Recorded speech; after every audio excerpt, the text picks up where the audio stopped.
ગઈકાલે તો બહુ મજા પડી ગઈ. અમારા દૂરના સગા વીર બાળાબેન મળી ગયા.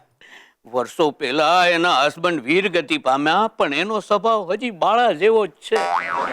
શું છે કે મને પણ સાહિત્યમાં રસ, એને પણ સાહિત્યમાં રસ, એટલે મળી ગયા લાઇબ્રેરીમાં.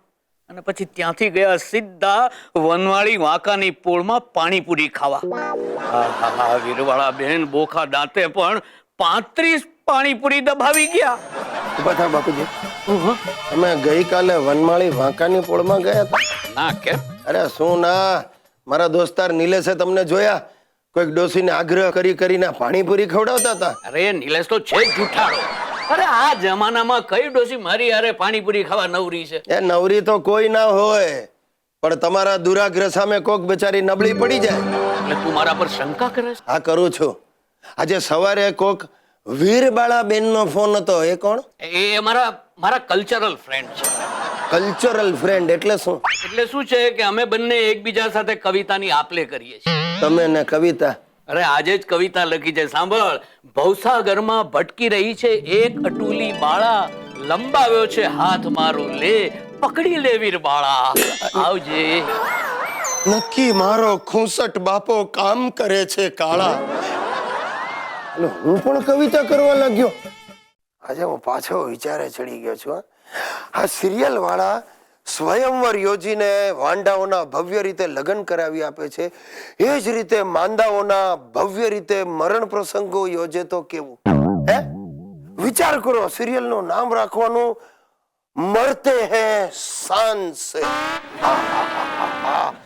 અને પેપરમાં જાહેરાત આપવાની કે મરવા માટેની અમૂલ્ય તક, ભાગલો ભાગલો. એટલે કે ભાગલો, એમ ભાગલો નહીં, ભાગલો. અને ઓડિશન માટે બોલાવાના અમરધામ સ્ટુડિયો, સ્મશાન રોડ. લાઈન લાગી જાય સાહેબ. ડોસા ડગરાઓની, માંદાઓની તો સ્ટુડિયોની બહાર લાઈન લાગી જાય. 2-4 જણા તો આમ ડગું મગું ચાલતા હોય અને સ્ટુડિયોમાં દાખલ થાય એ પહેલા જ ગુજરી જાય, ઢળી પડે. અંદર બધી ઘોંઘાટ થઈ જાય. સ્ટુડિયોમાં ઉધરસ ને હુંકારા ને સિસકારા. એટલે ડાયરેક્ટર બૂમ પાડે, સાયલન્સ. એ સાંભળીને 2-4 જણા પરમેનન્ટ સાયલન્સ થઈ જાય. હે, અને પછી આ ડોસા ડગરાઓમાંથી પસંદગી કરવામાં આવે.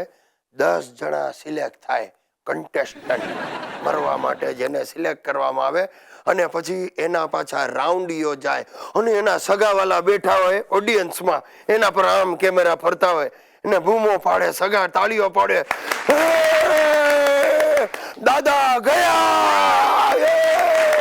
તરત પાછી બીજી કોઈક ડોસી આવે એટલે બૂમ પાડે, દાદી જવાની, દાદી હમણાં મરશે. અરે ભાઈ, ઓહો, વિચાર કરો. અને પછી આ ડોસા ડગરાઓ પાસે ડાન્સ કરાવે, સાલસા ડાન્સ. હાંફી જાય બિચારા, માંદલાઓ બિચારા ખોખારા ખાય. અને હોસ્ટ પાછો એને આવીને પૂછે, યહાં તક પહોંચ કે આપકો कैसा लग रहा है? ને પેલો હાંફતા જવાબ આપે, बहुत अच्छा लग रहा है, विजेता मैं